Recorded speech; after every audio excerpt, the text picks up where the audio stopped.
As I get closer to the end of watching all these Disney sequels, I can say that, honestly, the most entertaining out of all of them is Cinderella 3. Yeah, I know, right? The third Cinderella movie? That's ridiculous. Look at this opening. It doesn't even look like it's gonna be anything. It looks like a sequel even worse than the previous sequel.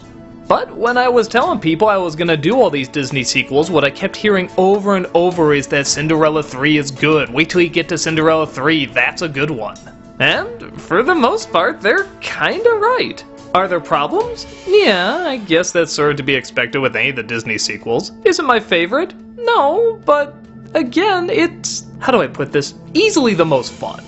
Like I said before, it opens up kinda corny and chintzy with a goofy little song, not really that impressive, but suddenly the villains return, the stepmother and the stepsisters. They come across the fairy godmother's magic wand, turn her to stone, and start going back in time to make it that the stepsister is the one that has the shoe that fits. Thus, everything is altered, Cinderella is left in the dust, and she doesn't have her happily ever after. The villains are taken to the palace, they hypnotize the prince into thinking that the sister was the one they fell in love with, and it's up to Cinderella to sneak in there and convince them what's really going on without getting caught by the guards or the evil stepmother.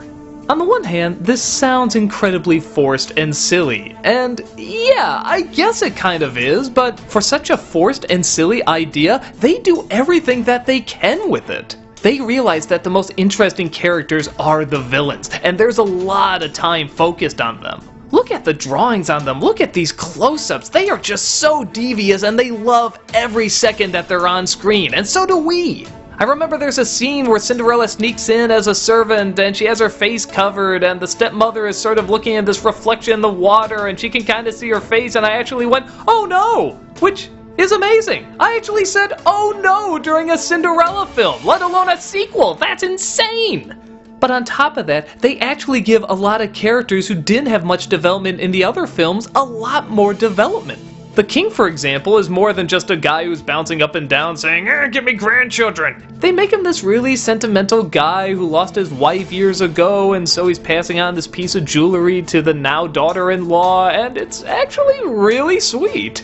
One of the stepsisters is given a lot more development too, and what makes this so clever is that it actually ties into the second film, Cinderella 2. Yeah, that stupid sequel that nobody cared about. They actually have some things that tie into it.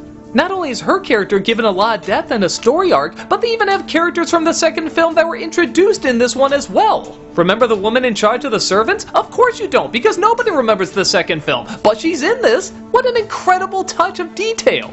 Even the prince, who had maybe one line of dialogue in the first movie and I don't know, maybe two in the second one, he was clearly just the eye candy, has a lot more character in this. Well, okay, not a lot more character, but certainly there is a personality there. He's general, nice, and charming, but you do get to know him a little bit more. Enough that you want to see him get with the right person. The animation is fantastic, and what's so great about it is that it doesn't necessarily try to recreate the same animation from the first film.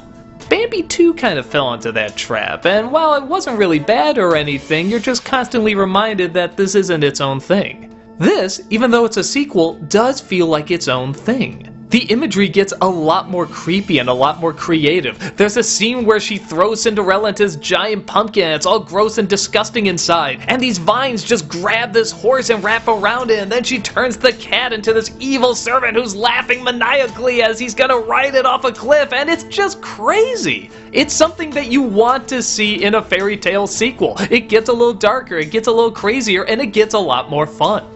It's like half Cinderella and half Tim Burton. It's just so enjoyable to view. So, okay, this movie sounds great. Is it great? Well, there are a few little problems that hold it back from being a complete piece. And I don't think it's just nitpicking. The biggest one is Cinderella herself, which is not to say the character is done horribly. I mean, they actually animate her very well and the pacing is good, and there's even a scene when she finds out that everything's been changed where you don't even see her reaction. You just see her place her hand on the door, and that's kind of all you need. Little moments like that are really, really good. But the problem is, in the story, it's kind of like the Little Mermaid. She doesn't learn anything. She doesn't go through an arc. She just kind of wants to get something, and she gets it. I guess it's just kind of a distracting contrast when you see what these other characters are going through and all the changes that they have going on. On top of that, some of the morals are a little weird. Like, there's this ongoing thing that when you touch a person's hand, you immediately know if you're in love. And yeah, I know, Disney, fairy tales, they kind of teach even weirder lessons than that if you really think about it, but I don't know, that seemed particularly odd. For a movie that's really trying to fix the dated problems of the first film, it seems like that was something that was clearly really distracting that they maybe should have taken another look at. On top of that, this movie has 3 climaxes. Yeah, there's one where the prince saves her, then there's one where she saves herself, and then there's one where she saves him, and it's just kind of all over the place.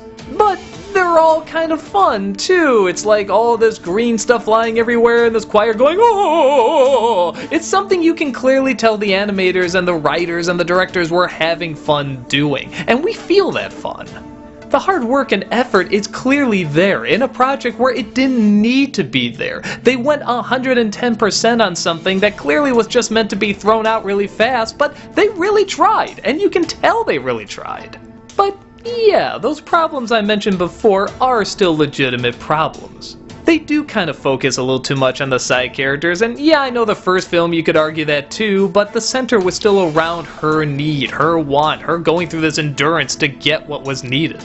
Working hard and finally getting that reward. Here, I guess it's just kind of the same thing, working hard and getting that reward, but we already saw that, so why is that interesting? But in my opinion, the rest is so much fun and so crazy and so enjoyable that I can kinda overlook it, and I think a lot of other people overlook it too. All I can say is what everyone's been saying about it is strangely right. It is really entertaining and I highly recommend it. I can't say it's perfect, I can't say it's a Disney classic or anything, but it's just a ton of surreal joy.